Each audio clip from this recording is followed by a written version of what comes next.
Mit der neuen Partybox Encore 2 hat JBL mal wieder ordentlich einen rausgehauen. Was wäre jetzt aber, wenn zwei UBOOM X von Earfun ein ähnliches oder sogar besseres Ergebnis liefern könnten und dazu noch 140 € billiger wären? Ich meine, was haben Lautsprecher aus dem Portable-Bereich überhaupt bei den Partyboxen verloren? Klingt doch eher nach einem Vergleich von Äpfel und Birnen, oder? Naja, oder halt auch nicht. Ich meine, der UBOOM X hatte im Soundcheck gegen die Boombox 3 alleine schon recht ordentlich abgeliefert. Ein zweiter sollte da den klanglichen Druck auf JBL doch nochmal ein ganzes Stück erhöhen. Lasst uns mal einen Blick auf die technischen Daten werfen, ob das hier überhaupt Sinn macht. Der Earfun UBOOM X geht mit einer Leistung von 80 Watt an den Start, aufgeteilt auf zwei 4 Zoll große Tieftöner und zwei 20 mm große Hochtöner. Das Ganze mit einem Frequenzgang runter bis auf 45 Hertz. Die Partybox Encore 2 kommt mit 100 Watt Leistung, aufgeteilt auf einen 5,25 Zoll großen Tieftöner und zwei 25 mm große Hochtonkalotten. Das Ganze mit einem Frequenzgang runter bis auf 40 Hertz. Das größere Gehäusevolumen darf man dabei aber natürlich auch nicht außer Acht lassen. Aber ich denke, das wird durchaus spannend mit dem Earfun Doppelpack. Gekoppelt sind sie im Stereo-Modus und wie das klingt, hören wir uns jetzt an. Nutzt am besten Kopfhörer, because binaurale 3D-Aufnahme. Wir fangen musiktechnisch leicht an und steigern uns dann bis zum Basstest.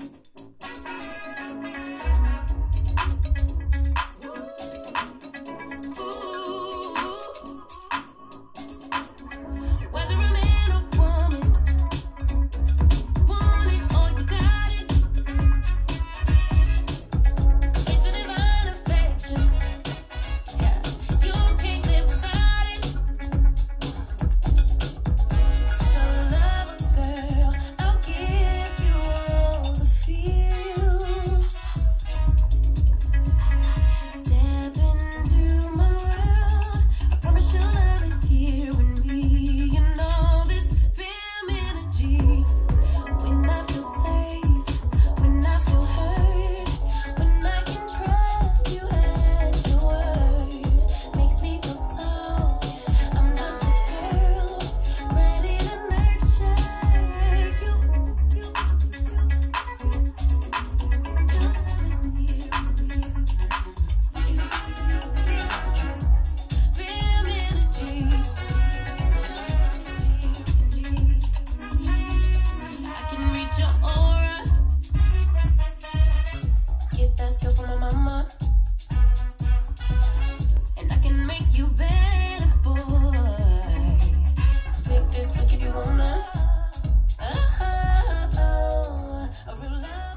Alright. Ab zur Klangbesprechung. Tja, wer hätte das gedacht? Die beiden UBOOM X haben rasiert. Sowohl im Bassdruck als auch bei der maximalen Lautstärke konnte sich das dynamische Duo im Soundcheck hörbar durchsetzen. Zudem hat man durch den Stereo-Modus auch eine breitere Abstrahlung. Das war hier für den Soundcheck jetzt recht dicht beieinander gestellt. Da geht live dann noch etwas mehr. Dennoch, das Ergebnis ist krass. Vor allem, wenn wir jetzt noch den finanziellen Aspekt mit in den Vergleich aufnehmen. Den UBOOM X gibt es aktuell zum absoluten Bestpreis von 104 € pro Stück, also 208 € im Doppelpack. Da müsst ihr für die Partybox Encore 2 nochmal 140 € drauflegen. Der aktuelle Preis ist nämlich 349 €.